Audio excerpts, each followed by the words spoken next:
Welcome to the world spawn of the Bedrock guide, where today I'm gonna be your tour guide into everything I've done in the first 20 episodes of this series. So without wasting any time, let's make our way up here, and I'm just gonna travel about 500 blocks this direction along the coastline until I hit the forest edge of my village. While we're traveling, I'm gonna let you know that we're gonna cover everything in the first 20 episodes, but not in any kind of detail because those videos are available for you to watch, but I will reference them along the way so you know which ones to go back and check out if you're curious to watch something again. But look at that. Oh, it's beautiful. In the previous episode of the Bedrock guide, none of these trees were here, and I took care of all of this on a recent live stream, but we'll cover that here in just a moment. But let's make our way into the village, where I'm gonna pretty much bypass everything to get to the opposite side of the village to show you where we landed on episode 1. Episode 1 was all about learning how to survive the night, and speaking of, it's getting dark right now, and so in order to survive the night, we were able to get some tools, we were able to get some food, and we were able to get a light source. And if we take a look over this edge right here, you can see my very first campsite in this world, still with the original campfire. This has never been moved, and it never will be. So in the first episode, I got a light source, I got a food source, and I set up a little camp where we got some things to plan ahead for the future. But I didn't stay here for long. In episode 2, I was able to acquire a water bucket to bring it up here so that I could establish a crop farm to talk about some of the best early game food sources that are available to you. And if you remember, right across the way over here, there used to be a few animal pens before this giant barn was built. I did end up tearing those down to make way for a bigger, better build. And you know what? That's okay to do sometimes. After getting set up with some basic tools and a decent food source, it was time to start learning how to upgrade tools. And so we learned together how to make a branch mine. And I gotta say, this is one of my favorite mines that I've ever built. I don't know why I decided to build a hole all the way down to Y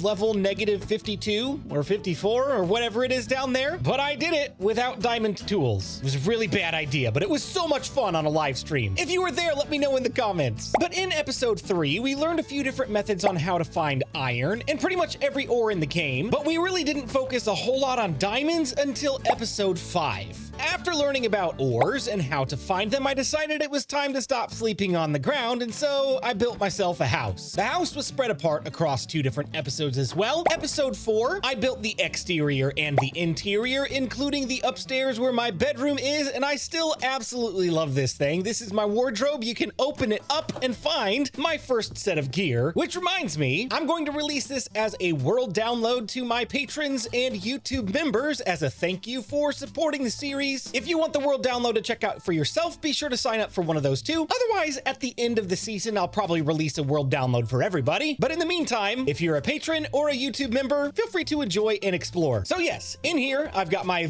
very first sets of gear, my first wooden pickaxe, my first leather boots, my first set of stone tools and fishing rod, all of my first iron gear, and all of my first diamond gear, plus the 2 diamonds I found in the village just kind of randomly on the first episode, and then my very first diamond I ever found mining. All of that stuff is going to remain here. I'm never going to use it. We're just going to keep it for nostalgia. You may not rest now. There are monsters nearby. Where are there monsters? There's nobody here. Let me sleep. Oh, there you are. Come here.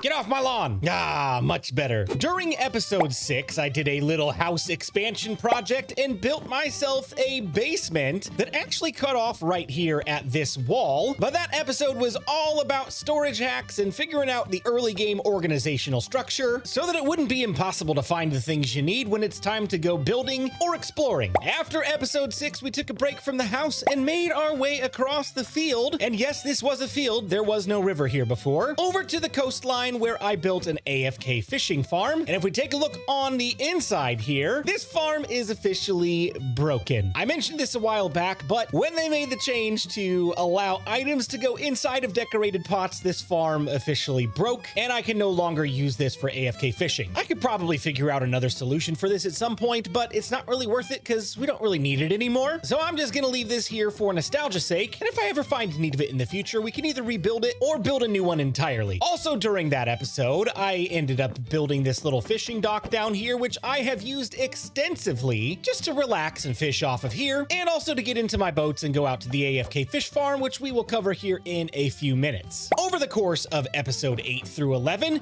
we built built the wizard tower and the wizard tower interior. We talked about the brand new chiseled bookshelves that came out last summer, built a storage area for lapis and extra books, and built the enchanting setup up here with a grindstone for disenchanting, a crafting table in case it's needed, and a nice little ledge that we can look out over the village. Heading down into the basement of the wizard tower, we've got a nice storage area for books. And at first glance, this looks like that's pretty much all this is, unless you know the secret. There is a hidden bookshelf door in this room, and when you come down the stairs and face this back wall here, if you go over to this bookshelf in the corner and remove this purple book right here, it will activate the door and open it up to a secret area. This is the dungeon of the wizard tower, and in this dungeon we have a skeleton spawner farm where skeletons spawn in this room, drop into the water and go under the floor and end up right here in this drop chamber. And because skeletons use bow and arrows for their weapon, I designed this bow and arrow facade over the front of this wall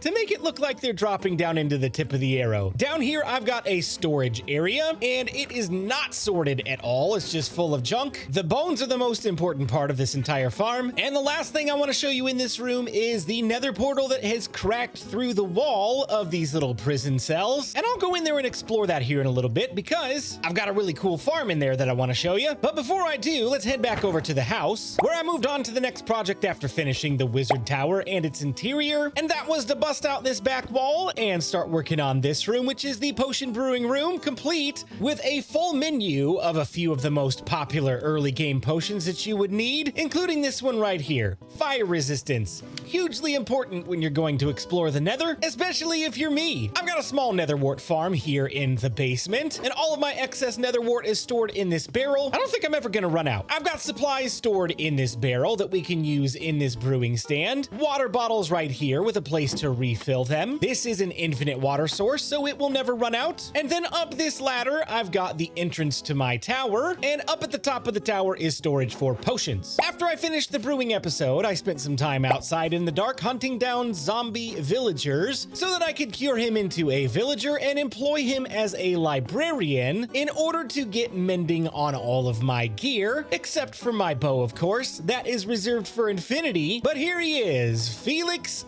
Fix it, Felix, in fact, the mending librarian. And I gotta say, this is one of my favorite builds in the area as well. This is the mending villager's library. This is where he lives. It is completely zombie proofed, so no zombies can get inside here, and he can't get out. Even if he steps on this pressure plate right here, this trapdoor is gonna keep him inside. That way he's never gonna get lost or hurt, or heaven forbid, re-zombified. That would just be really bad. This was one of the most fun things to build because I spent several hours on a live stream where you guys gave me some input and great ideas, including this horse cart, on what to do and how to build this entire thing. So if you were here for that live stream, huge thank you, and let me know in the comments if you were here. I love reliving these moments together. This is so fun. After getting mending on the tools, it was important to get a good source of experience, and as good as it was to have this skeleton farm, and I still do use it from time to time, this can't quite keep up with the mending needs. So I headed into the nether and went on a journey to find a double blaze spawner. And now that I'm here, I've realized I didn't get any fire resistance potions. So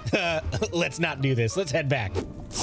That's better. Okay, you can see that this blaze spawner right here and this blaze spawner right here are close enough that if we stand right here in the middle, both of them will activate and spawn stuff at the same time. Inside each of these is a trident, and it's activated by this lever right here, which turns on the trident killer and deals damage to all of these blaze and gives me XP to repair all of my tools. And I gotta say, this thing works pretty quick. After I fully mended my gear, I can shut off the farm and head over to this little staircase right here, which goes to the storage area. And as you can see, I've got quite a few blaze rods plus a few extra tridents, but I can take all of these blaze rods back and use them for furnace fuel. Blaze rods are an incredible source of fuel for furnaces, especially when you've got them set up to auto smelt a lot of items. Absolutely would recommend. Also, in addition to furnace fuel, you can convert it into blaze powder to use as fuel for your brewing stand as well. It was hugely important that I got a good source source of fuel for cooking things because of the next project, which actually does not exist within this village either. It's out there in the ocean. Just a short boat ride over here to the ocean is my AFK fish farm. It is different from the AFK fishing farm because that farm over there required that you used a fishing rod and be standing there holding down the fishing button or using an auto clicker. This one will automatically spawn fish and kill them on the magma floor with a couple of mine carts running underneath to auto deposit the items into these chests. In order for this fish farm to run at maximum capacity, we have to go up here to the first tier where I stand smack dab in the middle of the farm, elevated above the farm so that all of the fish spawn in this platform and no fish spawn on the outside. And because I'm playing on a higher sim distance, this platform is for squid spawns only, which is going to be a good source of ink sacs for black dye. And not only that, we've got a great view of the village from up here. Absolutely love this. Another great thing about an AFK fish farm like this is it gives you a good endless supply of bones and a whole bunch of fish that you can use for food. Making my way back over to the coastline, we're taking a break from builds for a little while because in episode 16, I thought it would be fun to do a little bit of a science project. In episode 16, I found every single travel companion you can find, including horses, pigs, believe it or not, donkeys and mules, camels, llamas, and last but not least, a strider. I took every single one of those animals down here to my racetrack where we can gauge the speed of every animal, and we can also compare them to how fast I can run. This racetrack is 32 blocks long, and the timer, I believe, is set to 3 seconds, but you'll have to go back and watch that episode if you want to find out for sure. But essentially, we'll come up here and run across these pressure plates, and they will light up the redstone lamps, and when the system relocks, it will not allow any more lamps to be lit, which will give us our exact speed, which comes out to 19 blocks over 3 or 5 seconds. Again, I can't remember. Go back and check that video out if you want to know for sure, and if you want to know which animal is fastest in the game. I also did some other comparisons like jump height and ease of access and things like that to determine which is the best animal in the game, and I gotta say, regardless of all those stats, they're all pretty great. In episode 17, I headed back into the Nether because I was tired of having diamond gear. I know, right? Diamond gear is great, but netherite gear is even better. In order to get netherite gear, you need ancient debris. And so, not too far from my nether portal, I dug a staircase down into the nether, all the way down to Y level 14, where we went mining for ancient debris. The first method was branch mining. The next method was bed bombing, which left kind of a big ol' mess. There's still some things on fire in here that I never put out, and I'm gonna have to come back through here at some point and pick up all this quartz. That's a valuable resource. We shouldn't just leave it laying around. And the third method was equally as explosive but less messy, and that is TNT. I set up a whole line of TNT down this tunnel, and as you can see, it doesn't leave any flames. You still gotta take care of the lava pockets that pop up here and there, but all in all, 3 great methods of finding ancient debris. After I got decked out in netherite and some armor trim for the first time, I decided I wanted a place for the animals to live instead of just being tied up to fence posts outside my house. And so I ripped out the early game animal pens and made this gigantic barn out of mangrove wood and mud bricks. I've already showed you all the animals that are in here, but the other reason we built this barn was for the next contraption, which is my chicken farm. This is a pretty basic chicken farm, but it produces a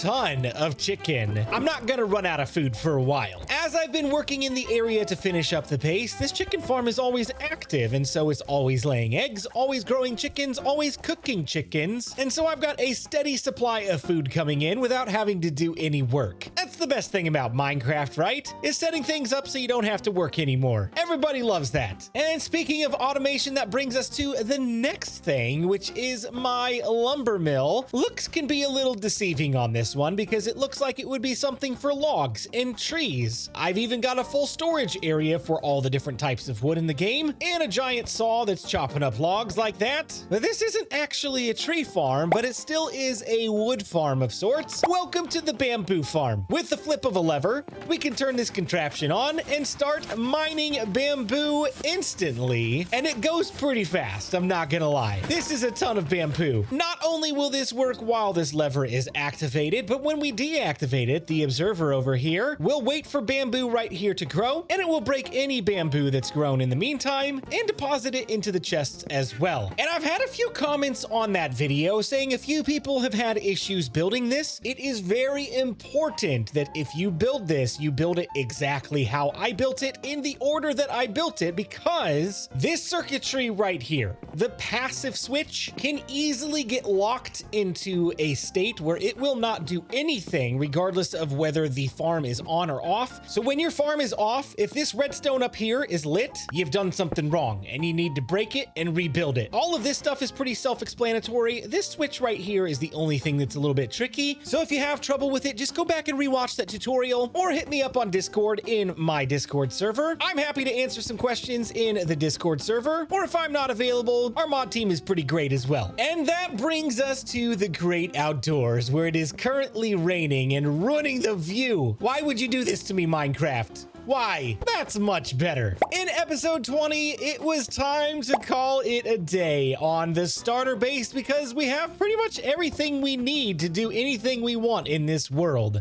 In episode 20, I built these custom paths along with this pond and the rivers over there that head over to a waterfall. And I built this bridge and that bridge over the river along with some custom trees and a full spruce and oak forest to cover this entire area. I'm not gonna lie, this was a mammoth of an episode, and maybe I bit off more than I could chew, but when I look back to where this world started to where we are now after only 20 episodes, I gotta say, I'm really happy with how this place has turned out. There's a couple more things I want to do before I end out the episode, and that includes going over here to this little pond where I've got a little axolotl just waiting here. That's just an axolotl I found in the world, but during one of the early game episodes where we were talking about fish, I got a cod and a salmon and a blue dory and a pufferfish that you guys named, and I have yet to find a place to put them, and I think right here next to the mending villager's house is a great place to put them. So, welcome home, Cody the cod. Oh no. Maybe that was a bad idea. What happened? Cody, my guy. How about you, Smokey Joe? Are you gonna be okay? You seem to be fine. How about you, Blue Dory, also named Dory? And last but not least, Bloaty McBloatface over here. I have no idea what happened to that cod. 1 second. And yoink. Okay, let's see here. C-O-D-Y, Cody. Smokey Joe. Say it ain't so. Listen, Cody, don't do it. Don't do it. Maybe this wasn't such a great idea. Nobody's ever gonna know. Let's move on. I'm telling you, I'm gonna come back later and all those fish are gonna be belly up. Anyway, allow me to take my fastest horse and run through the woods because now I am heading off onto the next location. And before you get any ideas, we're not actually gonna build in the next location next episode. I got a couple other things planned first, but I want you to see it because it is absolutely amazing. And if you've been a part of any of my live streams recently, I've been a little bit more free about showing it off and talking about what we're going to be building over there. But just in case you're a video only viewer or new to the channel, we're going to head about 1,000 blocks this way. Almost there, and I've only dealt 3.5 hearts of damage to the horse. I think we're doing okay. Sorry, buddy. And here we are, home sweet jungly home. This is the brand new location where we are going to start building here in just a couple of episodes. The entire area is surrounded by mountains, except for like this little gap right here, and maybe this little gap over here, but mountain, mountain, mountain, mountain. And boy, do I have big plans for this area, and I hope you're excited because I am, and it's gonna be amazing. If you enjoyed this video, don't forget to comment and like the video and subscribe if you're new so that you don't miss out on the brand new stuff that's coming. And hey, don't go anywhere. There's more Bedrock Guide content on the way.